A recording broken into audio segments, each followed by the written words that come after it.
Olá, tudo bem? Eu sou o Cássio, do Mercado Magistral. A gente está aqui hoje num modelo diferente, né? Até então, toda a leitura que eu fazia de mercado, fazia de maneira solitária, fria. Hoje não. Hoje eu resolvi convidar as superpoderosas do Brasil inteiro, em todas as regiões do Brasil, para ajudar nessa avaliação de mercado, falar um pouquinho como foi o primeiro semestre e o que imaginam também desse segundo semestre. Bom, vamos começar pelas apresentações. Por favor, Cris. Eu sou a Cris, da Farmacoativo, Rio Grande do Sul. Meu nome é Patrícia, sou aqui de São Paulo e a minha farmácia se chama Dermofit. Obrigada pelo convite. Tudo bem, eu sou a Thaís Menegaro, estou aí no mercado há mais ou menos 25 anos, sou consultora de mercado. Cássio, obrigada pela parceria mais uma vez.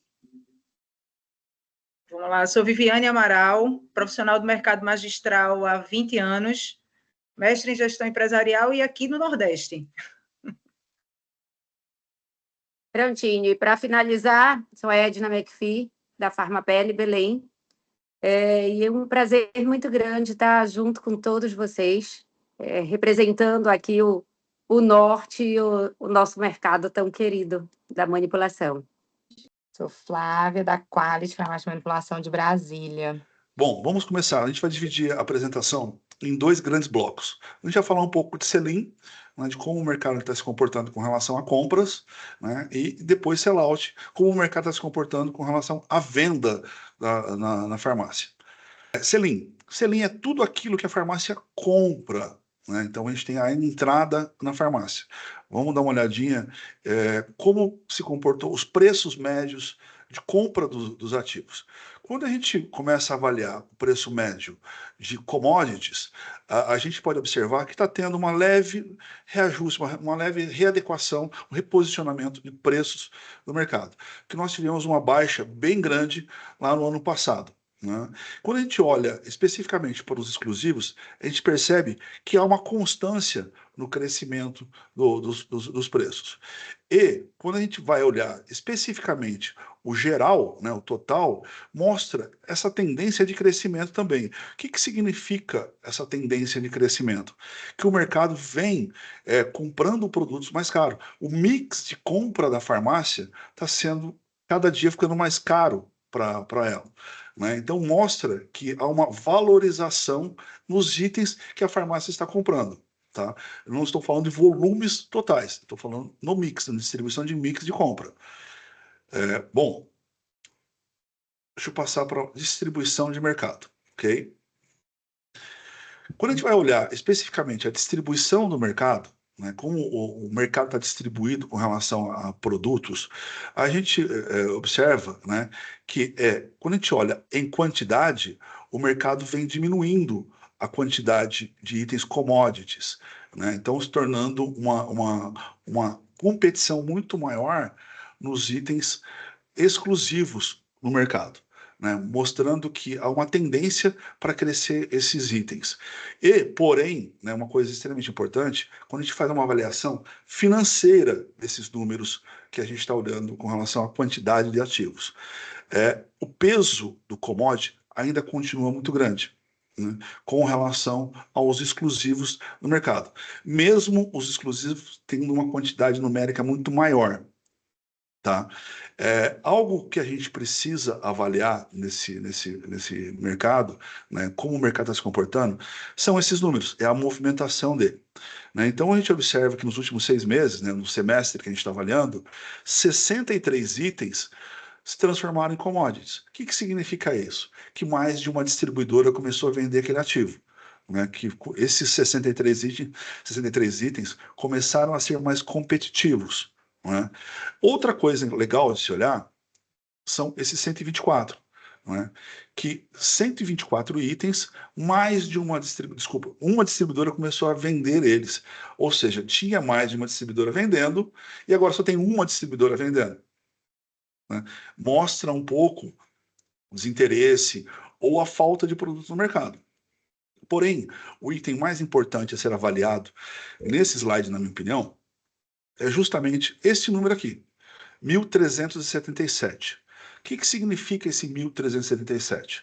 São itens que estão no portfólio do mercado, né, olhando 24, né, olhando 23, que não foram comercializados ainda esse ano. Esse ano, deixaram de vender as distribuidoras itens únicos, tá? Ou commodities ali dentro também. 1.377 itens. Eu queria ver um pouquinho com vocês, que leitura que vocês fazem dessa quantidade tão grande, né, de ativos que não estão sendo comercializados. O Quem Cássio, poderia... Oi. eu vejo aqui como 2 pontos importantes, né? O primeiro, se esses itens não foram comercializados ainda, podem ter sido itens que foram comercializados nos anteriores, principalmente no ano anterior, ou foi lançamento e que foi descontinuado. Descontinuado não, ele ficou no portfólio e não teve saída por alguma rejeição ou marketing ou preço, que eu acho que isso está sendo cada vez mais comum virem muitos produtos e eles não têm, eu costumo dizer isso, a longevidade do produto dentro da farmácia. A gente acaba esquecendo dessa longevidade, o quanto, até um dado bem importante para a gente até refletir depois, é assim, quando você investe num item, né, isso é um conceito novo para mim também, tá? O quanto que eu tenho de break-even naquele item. Se eu tive um break-even naquele item que eu comprei, eu paguei ele antes, né, eu vendi o suficiente para pagar o que eu coloquei no mercado, ele começa a tornar um produto mais longevo, eu vou investir um pouco mais. A gente só fala de break-even no quanto a gente tem para pagar, quanto a gente faturou para pagar as contas, mas no ativo ninguém faz. Para mim é novo esse conceito, tá? É uma coisa que eu acho que a gente tem que explorar mais. E pode entrar aí, será que é um produto que não teve nem break-even? Né? Ele ficou parado e aí no ano seguinte não se comprou mais. E o outro são produtos que se a gente não sabe o que é commodity, o que é especialidade, se é algum produto que era commodity, você fala aqui, né, que virou especialidade, por exemplo, hoje a gente vê até nas feiras internacionais que são produtos que às vezes a gente já conhece, já é consagrado, mas com uma tecnologia que ele acaba sendo aposentado, né? Por exemplo, a cúrcuma normal, uma coenzima normal, mas são muitos itens, chama muita atenção. Acho que vale a pena a gente aprofundar bastante nisso, que eu acho que a gente vai conseguir trazer mais respostas objetivas. Legal, legal. Bom, vamos lá. Thaís? O Cássio, e outra coisa, na verdade, o primeiro gráfico que você mostrou de valores, né, que está aumentando os valores, na verdade, ele é uma exatamente, ele é uma consequência dessa quantidade aí de exclusivos que tem aumentado, na verdade, né? Não é o contrário ali, né? O preço da matéria-prima está aumentando. Na verdade, não. A quantidade de exclusivos é o que eu vejo. Exclusivos aumentou muito, acaba vendendo-se uma diferenciação ali, tem todo um instrumento de marketing envolvido nessas exclusividades que encarecem naturalmente um produto final ali, ou que encarecem o preço do insumo, né?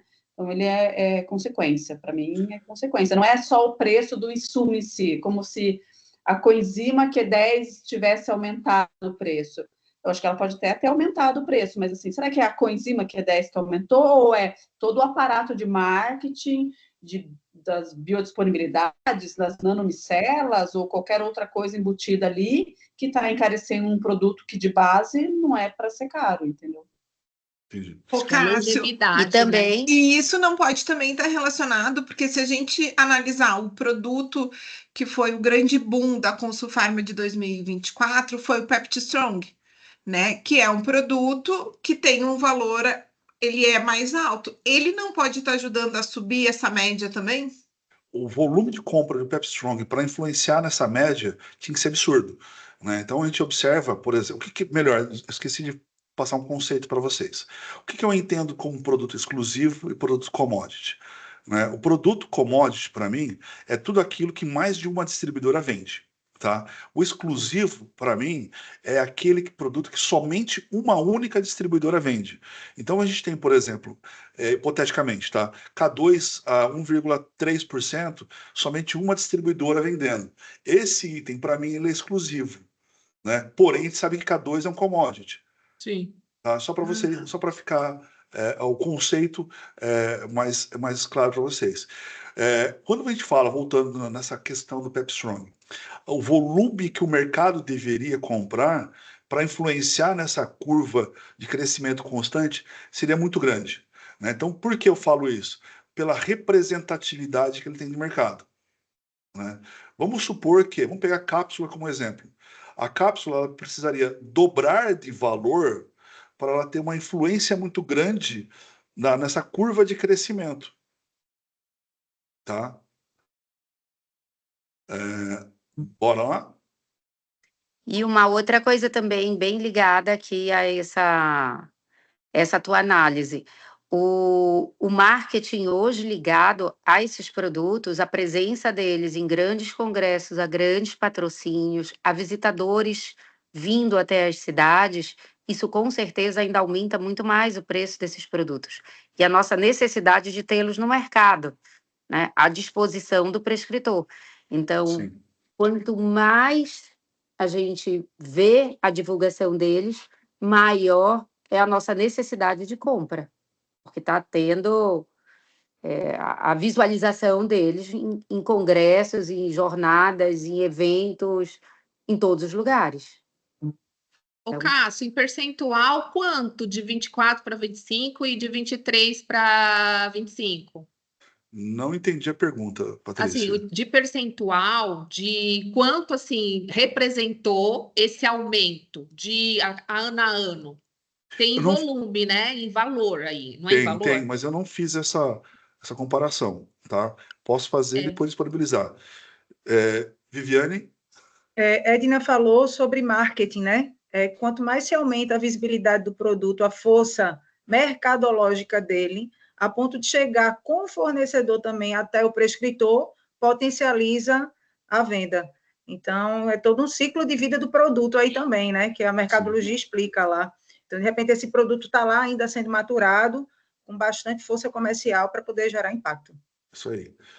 Algo extremamente importante a gente olhar aqui quando a gente olha o prazo médio de pagamento da distribuição para a farmácia. Como vocês podem estar observando, né, o prazo médio vem diminuindo mês a mês. Isso complica o fluxo de caixa da farmácia, do mercado. Diminuindo também o volume financeiro total a ser negociado ali com o fornecedor. Isso é importante ser avaliado, principalmente quando a gente olha depois o prazo médio de recebimento da farmácia, para justamente adequar a esse fluxo que vem diminuindo mensalmente, ok?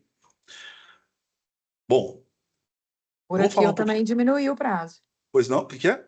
Por aqui eu também diminuí o prazo. De recebimento? Tá. O Cássio, é importante aí esse dado também, porque o que eu acompanhei nesses últimos anos em questão do comportamento do consumidor em relação ao pagamento. Eu já tive aqui 50% de pagamento à vista no Pix, que cai ali no mesmo mês. Esse percentual, pelo meu estudo, foi para tá mais ou menos em torno de 37, vou ver quanto que foi o fechamento de julho. Mais 37, tem mês 35, ou seja, houve um descasamento total mesmo, porque se tem um descasamento do prazo médio de pagamento do fornecedor com o comportamento do consumidor, que a classe, né, está um pouco, a gente sente que eles estão negociando mais, então não paga tanto à vista, eles pagam mais dividido, né? Eu não sei. Aqui a gente vê que também o ciclo de pagamento do consumidor está em torno de 5, Antes, quando eu abri a farmácia, eu dividi em 3. Hoje eu estou em 5 e acabei sendo obrigada a dividir até em mais vezes. Então, aqui eu acho que é um ponto muito sensível, que mexe muito com o fluxo de caixa que você está falando. É um dado que realmente que a gente vale a pena trazer isso em discussão com os fornecedores. Eu não sei como que geralmente os fornecedores pagam, Cássio. Eles fazem essa compra também Vista, né? parcelado, né? Eu sei que o ciclo de caixa de uma distribuidora hoje Ah, é bonito, vamos falar assim, ajustadinho, legal, gira em torno de mais ou menos de 170 dias. Né? Então, é um fluxo de caixa longo também. Porém, uma coisa que eu vejo que o mercado ainda não trabalha, e é extremamente importante quando a gente começa a olhar nesse nível de detalhe, dias de estoque do produto, né, o tempo que gira aquele produto, né, justamente para você negociar a compra dele. Se você tem um produto de giro lento, né, e você paga ele em 30, 60, 90, só que ele vai girar, sei lá, 180, 200 e poucos dias, né, então você paga antes de começar a receber esse produto. Né? Então tem a negociação tanto do produto que está sendo comercializado, né, bem como o prazo médio de giro de estoque por fornecedor, que também é onde você deveria estar entrando. E principalmente o pessoal aí do Norte e Nordeste teria que colocar nessa conta o tempo de entrega de Nosso logística tempo. também. tá em torno de Né? quê? Em 25 muitas dias, farmácias Nordeste. aqui, em muitas farmácias aqui, às vezes chegam até a 40, 45 dias o tempo de... 45 dias, exatamente. Chega Meu até a Deus, 60 eu dias. infartaria nesse prazo. Então, isso Eu acaba tenho um estoque, influenciando uma gestão de muito. estoque bem inteligente. Isso acaba influenciando muito, né, nesse ciclo de caixa, Não, e não só deixando o negócio. inteligente, você tem que prever muito, né? Sim, Hoje em exatamente. dia, eu consigo falar, às vezes começa a ter uma procura de um produto que eu não tenho na farmácia, eu falo, ó, se aguardar, eu compro, chega semana que vem, no máximo. E o cliente espera. Sim. Bom, vamos falar agora um pouquinho sobre sellout. O que é sellout? É tudo aquilo que a farmácia vende, né? Como ela está vendendo agora, a gente vai estar olhando. Bom, vamos falar agora sobre a evolução do mercado nos últimos anos. Eu tenho uma série histórica, né, desde quando eu comecei a medir isso, que é em 2018, né, que a gente observa que o mercado vem crescendo constantemente, né, nos últimos anos. Porém, 2024 e 2025 está começando a entrar num platô. Está começando a diminuir essa curva de crescimento. Então a gente começa a entrar em provocações do que fazer para esse mercado continuar crescendo, aonde entrar para continuar crescendo. Como um vídeo anterior que eu soltei falando dos lançamentos que teve no Congresso, a gente vê produtos sendo lançados em mercados já existentes simplesmente para dividir mais a fatia. Então nós temos lá 20, 30 produtos para emagrecer, lança-se mais produtos para emagrecer. Esse mercado não cresce a base, né? Ele simplesmente redivide essa base, confundindo às vezes mais ainda a cabeça do prescritor. Enfim, né? São coisas que a gente tem que começar a olhar, né, para que vocês consigam fazer com que esse mercado continue crescendo, não a taxas da pandemia, né, mas a uma taxa mais saudável. Aqui nós temos um resumo, né, de como foi os últimos 24 meses, os últimos 12 meses olhando, os últimos 6 meses, né, o ano acumulado e o ano comparado ao ano passado. Né? Quando a gente olha o mesmo período de junho comparado com junho do ano passado, nós caímos 8%. Quando a gente olha ano, a gente cresceu 7,7%. Lembrando que no segundo semestre é um semestre mais curto, né? Novembro, dezembro, a demanda cai bastante. Então nós temos esse pico do Congresso, junho, julho, né? Depois começa a ter uma pequena desaceleração, né? Entrando no período de férias dos prescritores. Então, a gente projetou lá no ano passado, num panorama, um crescimento pessimista de 12%. Eu acredito que vai chegar, mas de uma maneira bem difícil. Bem difícil. Mas o segundo semestre costuma ser bem melhor, né? Eu não sei todo mundo aí, mas eu achei o movimento do PharmaShare esse ano impactante para o nosso negócio. Eu achei que pela primeira vez, eu nunca tinha visto o PharmaShare impactar, assim, ter tanto peso, ter lançamento, essas coisas como teve esse ano, e como ele é muito no começo do ano, eu achei que isso foi interessante. Não sei o que vocês sentiram por aí. Thaís? Teve um crescimento muito bom mesmo. Assim, hoje a gente, assim, eu não concordo com esse teu olhar desse crescimento mais reduzido. Acho que ele teve um bom crescimento, sim, né? Não tão quanto a gente esperava, mas eu acho que em torno dos 15%, 16% hoje é esperado, sim. Thaís? Na verdade, assim, como você falou, né, numa análise mais analítica, de gráfico mesmo, se você olhar, ele tem um corte ali de 2022, que é uma ascensão, e aí entra num platô, como num ciclo de vida de qualquer produto, né? Eu acho que teve esse crescimento. Então, assim, a percepção que elas têm hoje é um impacto de ações ali mais de passado, entendeu? Então, nossa, eu estou crescendo. E não pharma share ali, né? Especificamente, lógico, ali movimenta o mercado, não que isso aumente realmente o crescimento, porcentagem de mercado. O que acontece? Em 2022 para 2023, a farmácia de manipulação entendeu um pouco mais, no meu ponto de vista, o que é vender para um ecossistema. Essencialmente, uma farmácia, né, um mercado magistral, que era um mercado de prescrição, né, de passivo em termos de prescrição ou ativo em termos de divulgação para prescritores, ele entendeu que com quantidade de exclusivos que a gente tem, confundindo internamente, confundindo o prescritor e fazendo tudo, ele precisava focar em outro ecossistema de venda, que era a venda direta para o cliente final. Saímos ali de um B2B para um B2C. E aí a gente começou a movimentar muito fortemente isso em 2023, essa venda para o cliente final. Hoje a manipulação vende muito para o cliente final, para até uma questão de sobrevivência, de posicionamento dos exclusivos.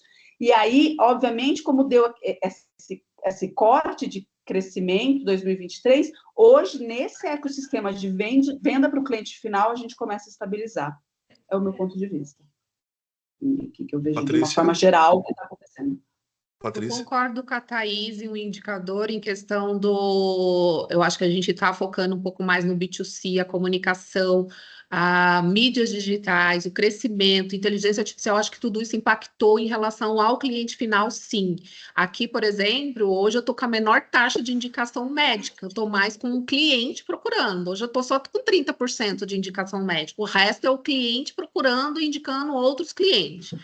E tem um dado, assim, que eu acho que é importante, o Cássio e né, todos que estão na sala, porque esse platôzinho aí, ele está indo contra o mercado geral, quando eu vou colocar na cesta produtos, suplementos, né, cosméticos, que o crescimento continua, né? 25 tem uma previsão de uma taxa de crescimento anual composta maior. Está previsto chegar no final com 9%, 10%.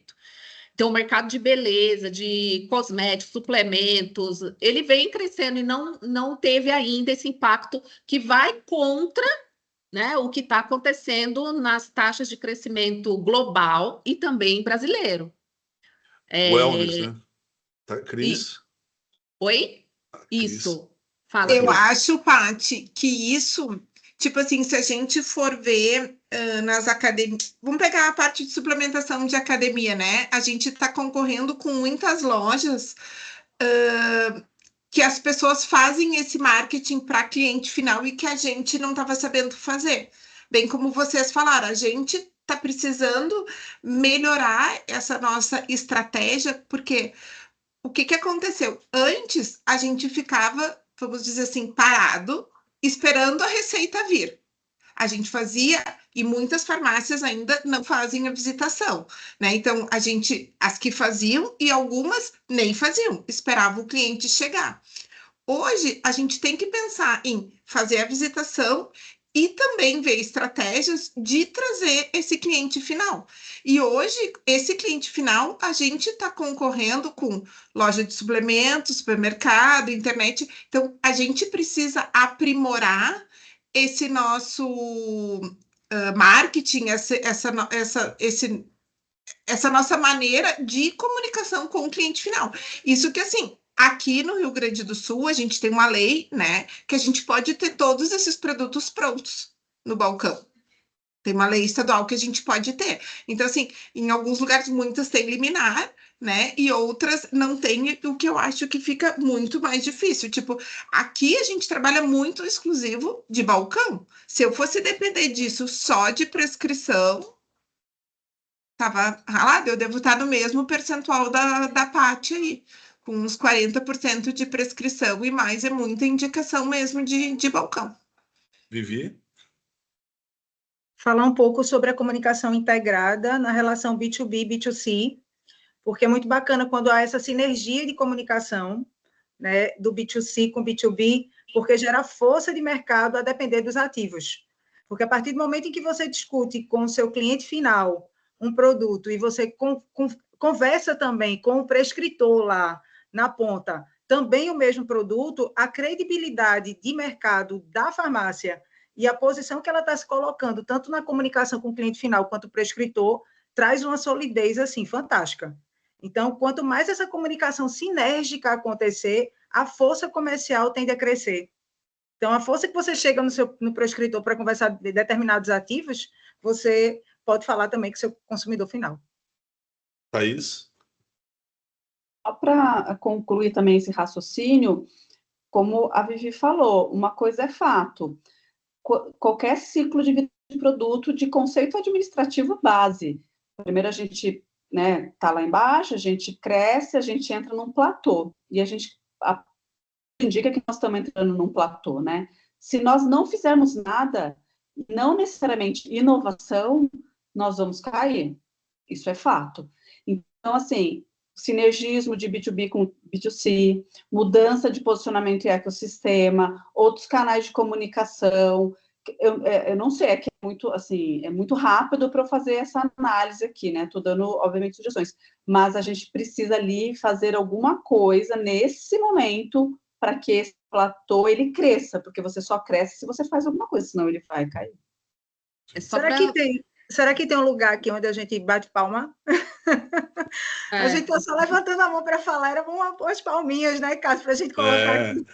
Bom, Só para fechar também esse raciocínio, antes de você passar para o outro, eu acho que nós somos varejos, mas não nos comportamos, a gente não tem comportamento de varejo. Eu acho que isso é a principal virada de chave para esse platô mudar. E um outro é essa que a gente fala que é O2O, né? Que migra do online para o presencial, do presencial para o online. Cada vez mais a gente pensar também em olhar mesmo quanto dá para transitar ou não, porque vem mudando do ano passado para cá. Acho que só para fechar esse raciocínio aí. exatamente. Bom, vamos falar um pouquinho de rejeição. Quando a gente olha os números do mercado com relação à quantidade de fórmulas rejeitadas, ele vem crescendo constantemente. Porém, quando a gente olha os volumes financeiros, vem caindo. Quando a gente tem essa curva oposta, né, demonstra o quê? Que está se rejeitando formulações mais baratas, né? E porém vem aumentando essa quantidade. Né? Então é algo bem interessante que acho que vocês poderiam falar mais do que eu com relação ao que está acontecendo com a rejeição. O que eu sinto aqui Cássio. em relação a isso... Ai, desculpa, pode falar, Paty.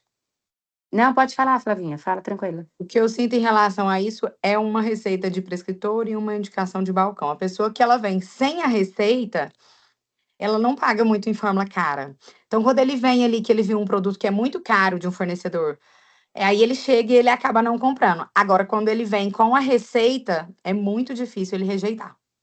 Quando ele tem uma prescrição no produto mais caro, porque produto caro não é tão fácil você vender assim, direto para o cliente, de balcão, de marketplace, essas coisas. Agora, quando vem com receita, ele paga o caro. O cliente de balcão, não. Ele compra a fórmula barata. Edna? O que eu já vejo é já uma situação um pouquinho diferente. Será que os nossos clientes estão pagando mais por esses produtos que são exclusivos? Por esses produtos que hoje têm todo esse diferencial sendo publicado no mercado? Então, ele vem atrás desse benefício, dessa grande propaganda que está sendo colocada. E aqueles que são mais simples, será que ele encontra em outros lugares? ele encontra outra possibilidade de tratamento. Então, eu não vou brigar com o meu cliente, por exemplo, por uma busca, uma receita de um T4, um tratamento para tireoide. Mas, assim, ele vai encontrar muito mais barato em outros lugares. Ele vai rejeitar aqui comigo. Em compensação, um produto que seja diferenciado, que traga benefícios, que ele veja o quanto que ele está pagando, assim, o limite, acho que só ele e o gerente da conta sabem, né? Vai pagar. Tem uma Um outra ponto. coisa que eu acho que é Desculpa. importante aí do volume, né, Cássio? Você está falando que o volume não cresceu, ou seja, a gente não está vendendo no valor que a tendência do valor também não acompanhou? A gente vai chegar no preço médio já já. Mas uma pergunta para vocês aí também, que eu escutei agora há Ah. pouco, mas só para repassar para todo mundo e para a gente deixar registrado aqui. Será que fórmulas baratas, a equipe de vendas trabalha menos para converter do que uma fórmula mais Certeza. cara? E é Com isso que deve estar certeza. acontecendo? Com Certeza. certeza.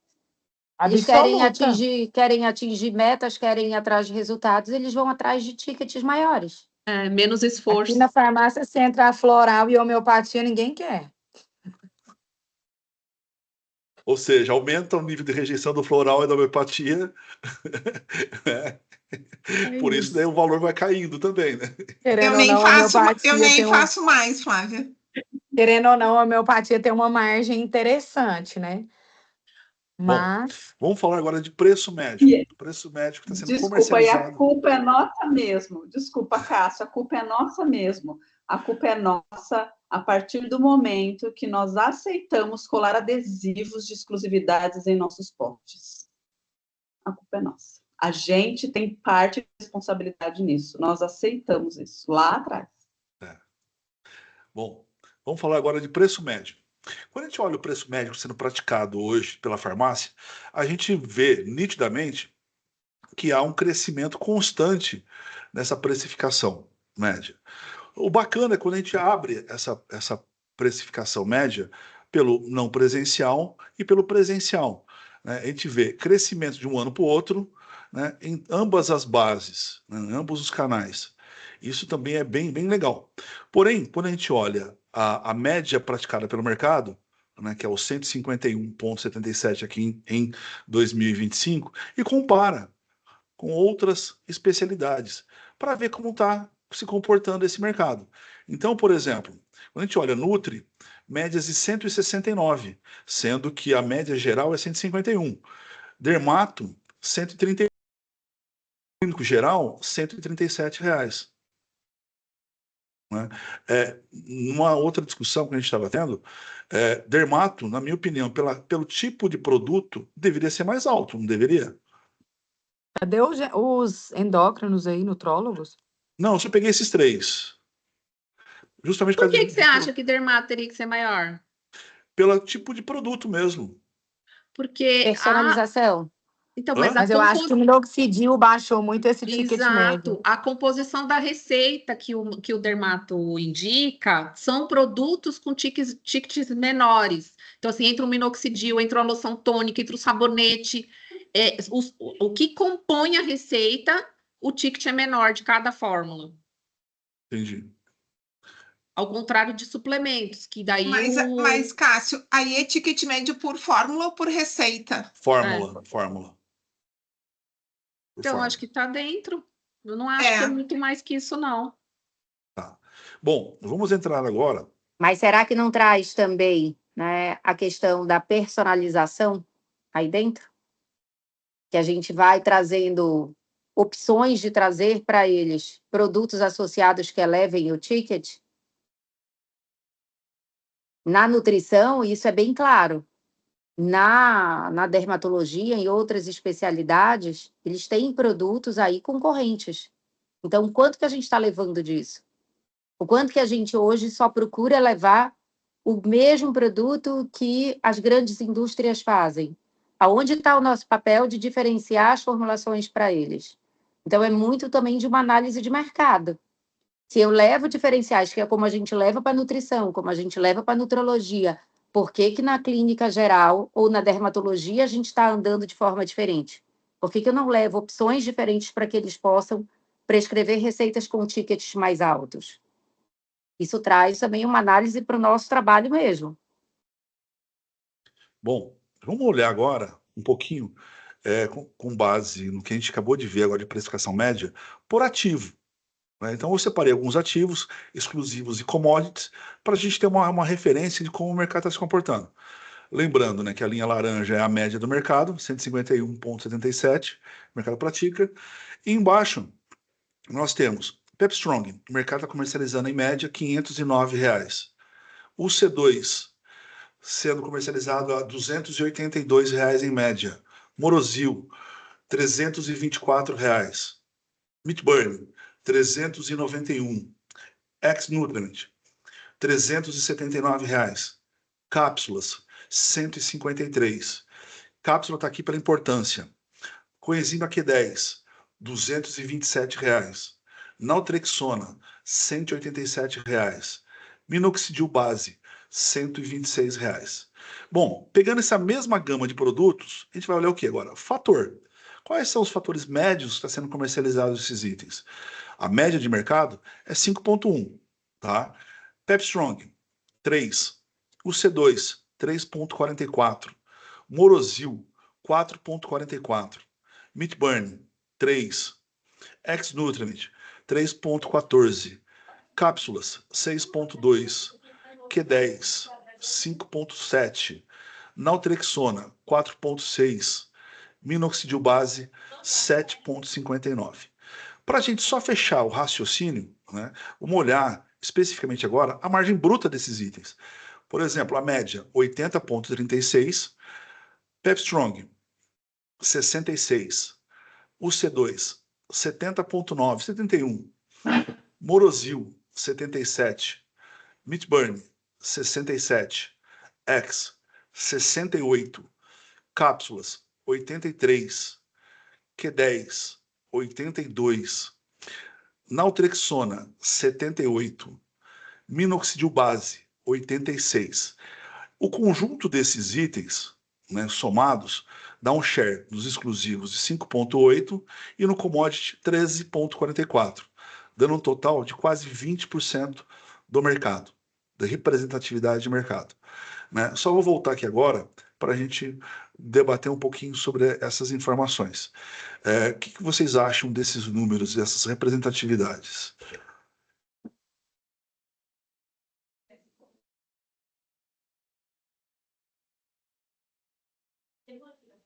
Silêncio. O silêncio é o melhor.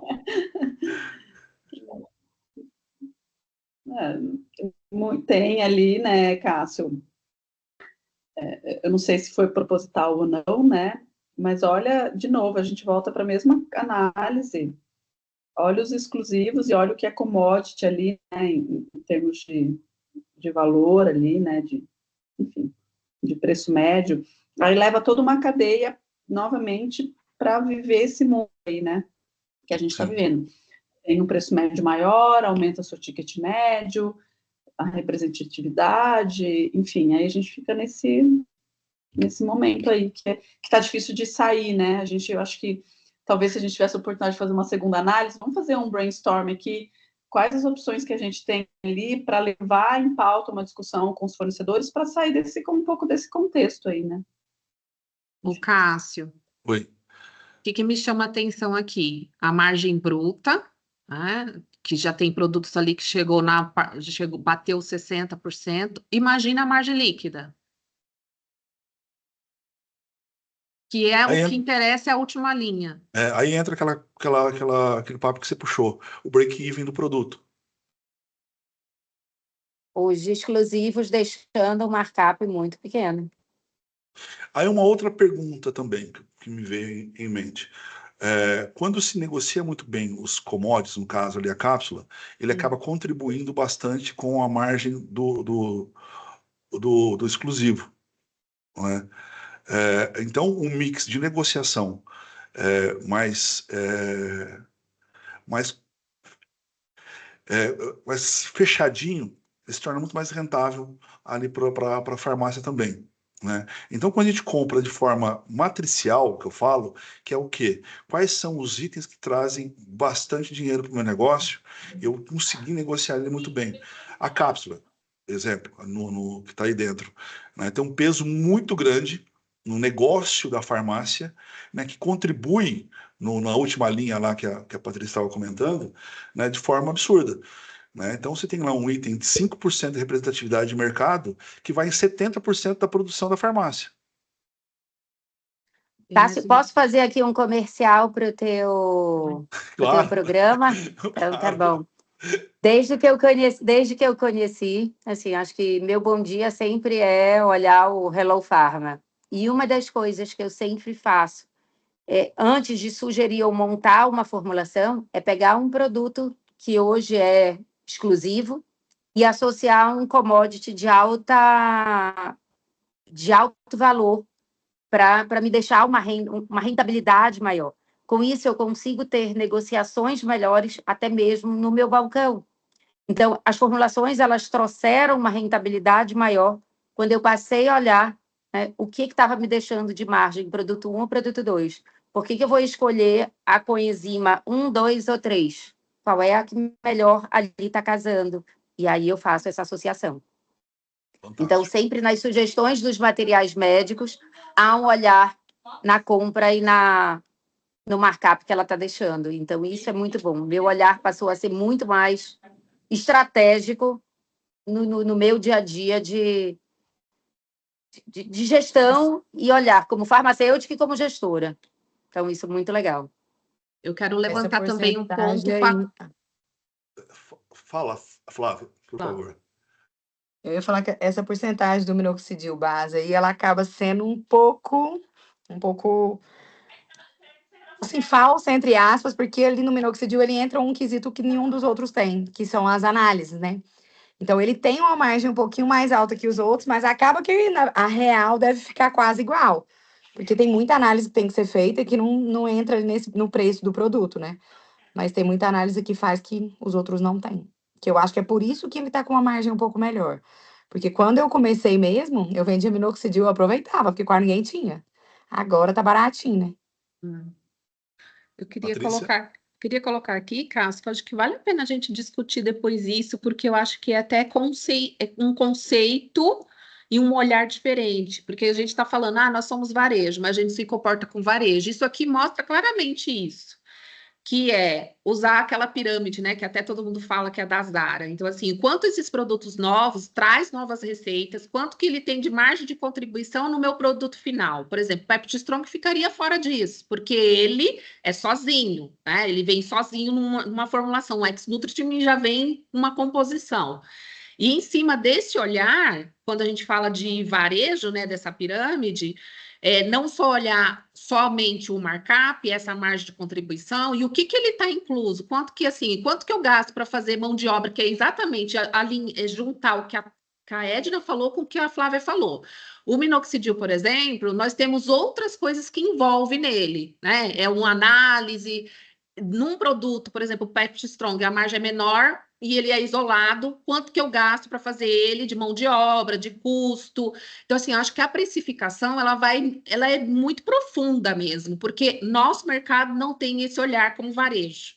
Eu acho que é um ponto, sabe, o Cássio, assim, fica a minha sugestão para que a gente pudesse explorar mais temas como esse, até com um grupo maior também, porque eu acho que quase ninguém tem esse olhar, né? Eu ouso dizer, assim, que é um percentual muito menor, com nível de gestão maior, com nível de consciência maior, mas no geral, não, todo mundo só olha o preço, markup e essa margem bruta. Então, assim, tem a margem líquida, tem a margem de contribuição em cima do produto, essa pirâmide, o que é inovação, esse produto de margem de contribuição e o que ele está trazendo de receitas novas, de especialidades novas.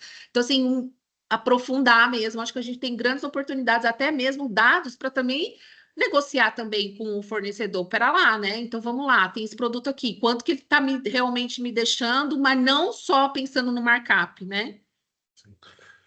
Bom, Não, e queria assim, né, agradecer. Paty, até quando a gente for comprar, tipo assim, é mais um colágeno que eu vou estar dividindo com o que eu tenho, ou vai ser um nicho novo que vai me trazer uma receita diferente? Eu acho que isso é uma coisa bem legal, assim, da gente falar com os fornecedores sobre isso. Eu falei com vários na Consulfarma, com relação a isso, sabe? Gente, trazer mais do mesmo não adianta. Bom, queria agradecer vocês, né, por essa presença incrível, esse peso incrível, né? E queria ouvir um pouquinho das palavras de vocês que vocês esperam agora para o próximo semestre. Quer começar agora pelo norte? Começou pelo sul, vamos começar pelo norte agora, vai.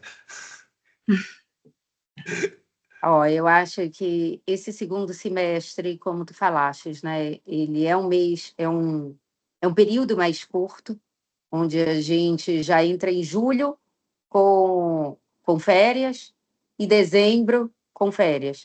Então, o período que a gente tem para ter um crescimento, para mostrar, né, ainda alcançar os resultados, correr atrás de percentuais, para a gente é mais.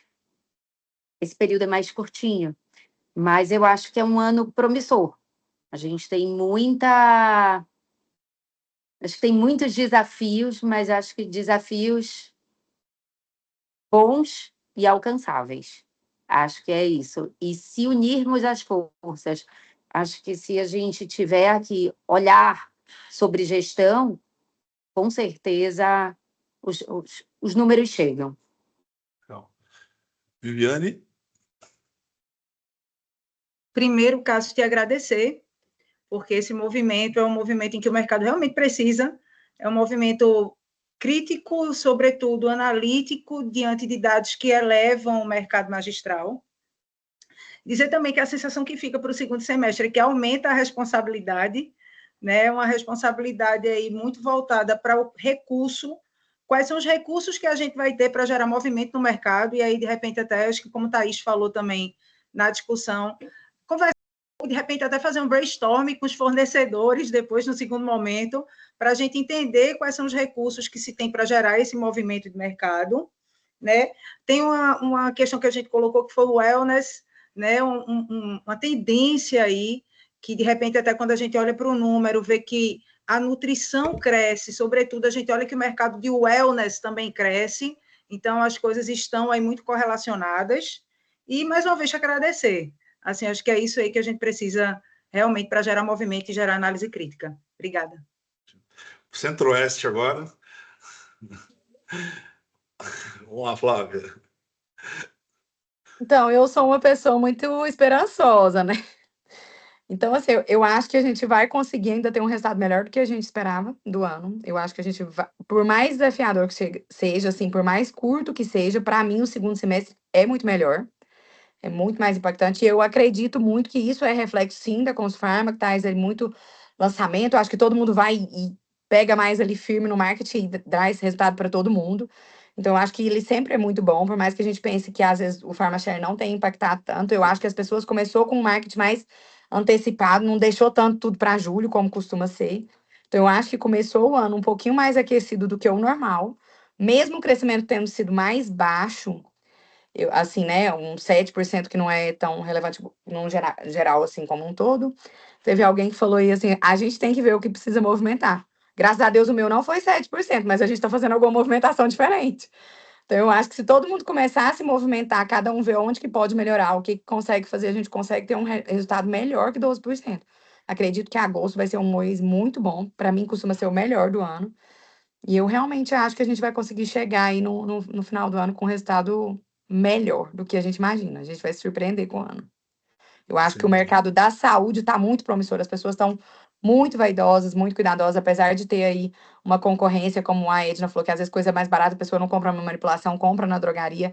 Eu acho que a gente está, depois da pandemia, a gente teve assim um povo conhecer tudo que tem na manipulação já foi uma coisa muito boa.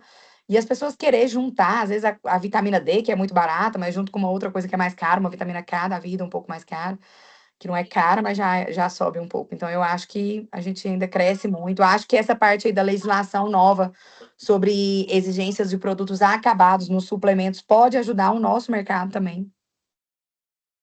Então, eu tenho bastante Perfeito. esperança. Isso com certeza. E esse mercado de suplementos vindo aí com a parte gourmet também um crescimento sem igual, né? Eu acho que esse mercado de suplemento com essa exigência, ele vai diminuir o número de produtos, assim, hoje tem produto demais de muita marca, eu acho que as marcas vão ficar mais dedicadas a alguns produtos, não vai ter tanto produto, né, um leque tão grande, e aí a gente consegue aproveitar desse momento. Patrícia? Bom, primeiramente eu quero agradecer, eu achei que foi ótimo. Nossa, até pouco tempo, mas eu gostei bastante.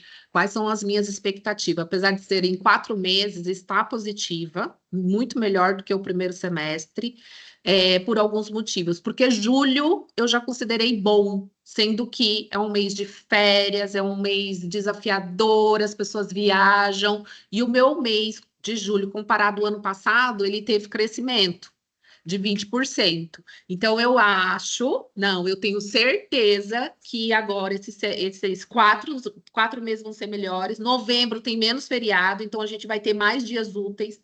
Agosto também é um mês sempre histórico para mim, que sempre o resultado é muito melhor. E todas as ações que nós fizemos no mês de julho para atingir esse resultado, que era um mês com baixa expectativa, funcionaram. Tem muitas possibilidades, muitas oportunidades. As minhas estratégias, principalmente, não é mirar em muitos, é mirar em poucos, para que eu também tenha uma análise mais quantitativa, não só qualitativa, de o que tem dado certo e quais as especialidades que eu vou mais focar, até mesmo para abertura. Então, a minha expectativa é que seja positiva nesses 4 meses, tá? O resultado comparado aos anos anteriores. E parabéns por juntar, por essa iniciativa. Eu acho que trazer esse olhar também das farmácias, eu acho que é bastante promissor, é nessa discussão, é no network, é no ecossistema, é isso que a gente faz, trazer o mercado, trazendo consciência e profissionalização. Eu acho que é o que eu sempre busco e o que eu sempre tenho também para compartilhar e fazendo uma análise de outros mercados, de outros ecossistemas, para ver o quanto oportunidade nós temos. Nós temos muita oportunidade. Eu acho que é um pontapé. Eu senti a Consulfarma de maneira geral diferente dos outros anos. Eu achei que as pessoas estavam mais preparadas quando foram para a feira. E o que eu senti também é que os fornecedores estavam mais agressivos, né? Mais agressivos nas propostas, né? Colocada a quantidade de investimento. Eu acho que tem aquele negócio, né? Eu vou pescar no aquário do outro. Então, assim, eu acho que esse cenário de ecossistema, a gente tem que começar a ter um olhar mais aprofundado mesmo, porque a gente tem o ecossistema na mão, mas só que a gente não pode pensar que isso pode ficar ao inverso. Nós temos a visitação, nós somos que fazemos eventos, onde a gente consegue trazer o prescritor, onde a gente consegue levar conceito, leva credibilidade. Eu acho que isso tem que ser mais aproveitado. Então, assim, eu senti um pouco mais de agressividade nesse ponto de negociação, né, principalmente quem está mais longe, onde as informações demoram um pouco mais chegar. E eu também senti que as farmácias foram mais preparadas, né? Então, assim, uma coisa que eu também fomento bastante nas vidas que eu toco é sempre ir preparada com histórico, para onde você quer ir, quais os seus objetivos, para que você também não saia, né, numa visita só para olhar, para fazer negócios, mas também de uma forma mais consciente. Então, eu acho que isso traz o reflexo e o fruto também agora para esses 4 meses. Legal. Thaís? Oi, Cássio. Então, eu também sou otimista para o mercado magistral nos próximos 4 meses. Eu também compactuo com a fala de todas que a movimentação do ano começou diferente, é um mercado aquecido, como a Flávia falou, apesar de ter essa curva que a gente conversou, dá uma sensação de um aquecimento do mercado, mas acredito também que seja muito dessa mudança comportamental que a gente está tendo. Os farmacêuticos magistrais, de uma maneira geral, a gente está tendo mudança comportamental, a gente entendeu que existe um ecossistema, a gente entendeu que vender para o cliente final, e isso tem impactado muito no nosso crescimento, então vai depender muito também da nossa movimentação nesse sentido, e eu acho que também, do meio do ano para cá, assim, nós temos começado a movimentar e a inteligência artificial tem impactado as nossas demandas e as nossas vendas e as nossas ações. E eu acho que é engraçado, eu senti esse movimento nos meses, as nossas se preparando por uma inteligência artificial, ali da Consulfarma veio, assim, um fluxo maior de informações do que usar, do que não usar, o que fazer com aquilo, o que não fazer com aquilo, e agora a farmácia está amadurecendo, para que nos próximos 4 meses ela use dessa ferramenta para crescer. A gente ainda nem consegue proporcionar o quanto, mas eu acho que a gente ainda vai ser muito impactado em relação a isso. Cris? Cássio, eu também acho, né? Embora a gente não pode esquecer que Rio Grande do Sul, ano passado, ficou embaixo d'água, né? Então, assim, a gente sentiu, na realidade, essa crise, vamos dizer assim, a gente teve um impacto maior nesse primeiro semestre, tá? Do que no próprio ano passado, porque, querendo ou não, ano passado veio muita ajuda, veio muito dinheiro, então, tipo assim, ajudou muito a gente nisso. Mas eu notei, né, eu também tenho essa esperança, mesmo das meninas, assim, de que o segundo semestre vai ser melhor, mesmo sendo mais curto. Acho que historicamente ele é melhor. Só que eu acho que a gente também vai ter que se mexer mais, né? Se profissionalizar mais nessa parte também, para vender produto direto para consumidor. Acho que tem uma demanda muito grande, querendo ou não, tem muitos médicos falando em redes sociais de magnésio, de vitamina D, então tá tendo uma conscientização da população em relação a esses produtos, a creatina. Hoje eles chegam na farmácia, às vezes já pedindo isso. Então, assim, eu acho que a gente tem muito a crescer. E de fato, acho que a gente tem que falar com fornecedores, chamar eles junto para uma conversa mesmo com a gente e a gente trabalhar junto, né? Para onde que a gente vai crescer? Como que a gente consegue aumentar esse nosso share de mercado? Não vai ser todo mundo trazendo cúrcuma, trazendo colágeno, a gente pensar em maneiras diferentes e pensar junto. E como eles podem, porque eles, acho que acredito que a visitação deles ajuda a gente também, né? Porque tem muitas farmácias menores que não têm visitador. Então, assim, isso pode estar divulgando esses produtos, mas eles nos ajudar a vender no sellout mesmo. O que a gente pode para trabalhar junto? A gente vendendo mais, eles vão estar vendendo mais. E queria te agradecer, apesar de tu me chamar de briguenta no início, mas está tudo bem. Essa parceria é realmente incrível, né? Se a gente estiver pertinho do nosso cliente, pertinho do fornecedor, eu acho que a gente traz essa união, né? E trazer grupos como esses, em que a gente possa trazer, né, realidades diferentes de vários locais, né, com análises claras. Então, muito obrigada, Cássio, pela oportunidade. Realmente é incrível estar ao lado de um time de mulheres super poderosas, como tu disseste. E assim, aí, né, Dina, se a gente pensar, às vezes o fornecedor não sabe o que o cliente quer, nem o que o médico quer. A gente faz, tipo assim, eu faço a visitação com os principais prescritores, tá? Tipo assim, às vezes eles me pedem coisa que, tipo assim, jamais passou pela minha cabeça. Não digo nem de matéria-prima diferente. Esses dias uma disse, eu consigo misturar, minhas clientes não querem mais tomar um monte de cápsula. Eu comecei a testar várias fórmulas em sachê diferente para elas. Eles adoraram. Sabe? Então, assim, essa conversa, se a gente tem isso com o prescritor, o fornecedor que está lá dentro de uma sala em São Paulo ou em Campinas, eles não têm isso. Às vezes eu acho que eles também ficam buscando inovação, tateando em coisas que às vezes não é a necessidade que a gente precisa. Assim, o que eu acho desse próximo semestre? Tem fornecedor novo chegando no mercado, né? Então pode ser que melhore algumas coisas. Outros fornecedores que não estão atuando de uma maneira muito legal para a construção desse mercado, com matérias-primas um pouco tanto quanto questionáveis, né? E isso acaba interferindo também no desempenho do mercado. Eu vejo uma movimentação de farmácias querendo se profissionalizar com relação à produção, né? Isso aumentando capacidade de entrega de produto, né? Redução de custo, porém cria-se um gap maior ainda com a base de farmácias existente. Então, automaticamente, se essas farmácias menores não trabalharem no nicho mais específico ainda, elas vão ter um problema maior ainda de crescimento, de permanência no mercado. O que eu ouço bastante no mercado aí dos distribuidores é que há um número muito grande de farmácias com uma situação financeira crítica, né? Não tão saudável assim. E isso, de uma forma geral, olhando, é complicado, né? Que o mercado deixa de ter tração de investimento, né? Deixando de ter tração de investimento, essa base também deixa de crescer.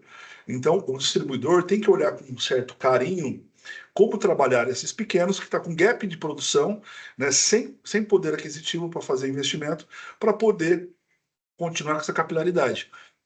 Porque se começar a diminuir mais ainda essa capilaridade que nós temos no mercado, a gente começa a ficar algo muito restrito, né? Que hoje, comparado a drogarias, a gente é nada, né? Nós temos 5.000 CNPJs ativos comprando de distribuidor hoje, né? Comprando hoje e tendo essa disputa do mercado maior entrando e se profissionalizando mais ainda com relação à produção, qualidade, tempo de resposta, a cadeia como um todo de atendimento, né? Então, a gente tem que olhar esse gap que está sendo criado dentro do mercado, dos super profissionais, né, e os que estão ainda numa linha manual, né, artesanal, não manual, artesanal, numa linha artesanal, que é importante. Mas, Inclusive isso, Cássio, foi uma das coisas que mais me chamou a atenção na feira, né? Equipamentos em que trazem a farmácia de manipulação muito próxima à indústria. Alguma coisa que o último processo de produção, depois do encapsulamento, não passa mais por mão humana, né? Já vai para uma máquina que já faz todas as análises, já rotula, já envasa, já tampa, já sai com selo de aprovação, com rastreabilidade. Algo incrível. Outros equipamentos que mensuram ali o que tem dentro, fazem a análise e me dizem o que de análise de teor de produto tem ali dentro. Então, máquinas caras, mas que trazem diferencial no processo de produção. Assim, fiquei encantada com a parte de tecnologia esse ano. Eu Visto acho aí que na foi o feira. maior diferencial, né, Edna? Impressionante. A maior impressionante. inovação, na realidade. Exatamente. Bom, queria agradecer vocês, né, por essa presença incrível, esse peso incrível, né?